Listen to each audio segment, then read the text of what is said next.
Okay, hello, my name is Rachel Reisner. I'm a certified professional pet sitter in Montreal, Canada. I'm here to talk about rabbits. I was having some difficulty earlier, but I fixed the problem.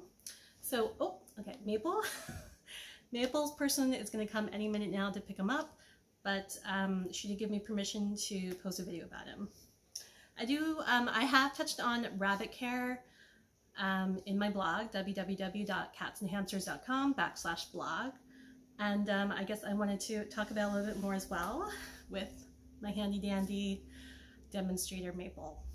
So rabbits are considered, some people consider rabbits to be a children's pet.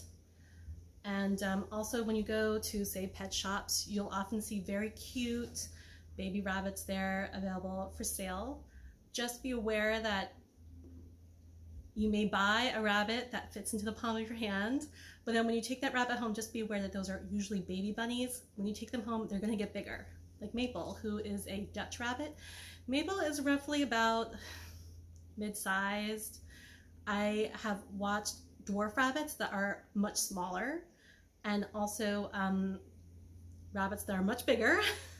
One, it was like a white, okay, I'm blanking on the name right now, but it was a cross between like a Flemish giant and something else. So very large rabbits. So just keep in mind that rabbits, I mean, think of them as like cat-sized. You have to be prepared for like a cat-sized animal, not the size of a hamster. You know, they're big. And also to have the appropriate enclosure. Don't be seduced to the dark side of marketing pretty cute little pictures of bunnies on cages, because most cages that you can buy in a pet store are too small to humanely house a rabbit. I have seen like dwarf rabbits housed in a Living World extra large cage that seemed to work for them with outside floor time, but just be aware that the recommended cage size or enclosure size for a house rabbit is roughly 12 square feet. So just be prepared for that.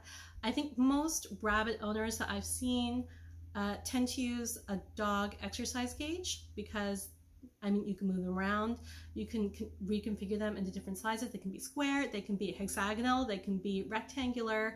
You can connect two of them together oftentimes to create an even larger enclosure, so that your rabbit can have room to run around and hop and be a rabbit instead of just sitting in prison in a tiny, tiny little inhumane prison. And also when you bring a rabbit home, make sure that you rabbit-proof your home, because rabbits chew everything. I've been holding rabbits and the rabbit has chewed holes in my clothes, which is one of the reasons why I finally gotten logoed shirts so that I can have a tax write-off, because I was losing quite a lot of clothes. You think the rabbit's snuggling you, but actually the rabbit is chewing your clothes.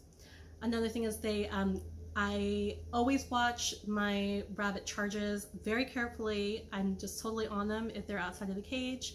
But even so, they've just hopped right up to hand vacuum cables, snip. All it takes is one little snip and then it's gone. So any rabbit owner will tell you, or anyone who's ever cared for a rabbit, that they chew. They're incredibly destructive. If you just let them out without rabbit-proofing your home, you will lose base for, oh, okay, the client's here. Anyway, this was Maple, and thank you for watching.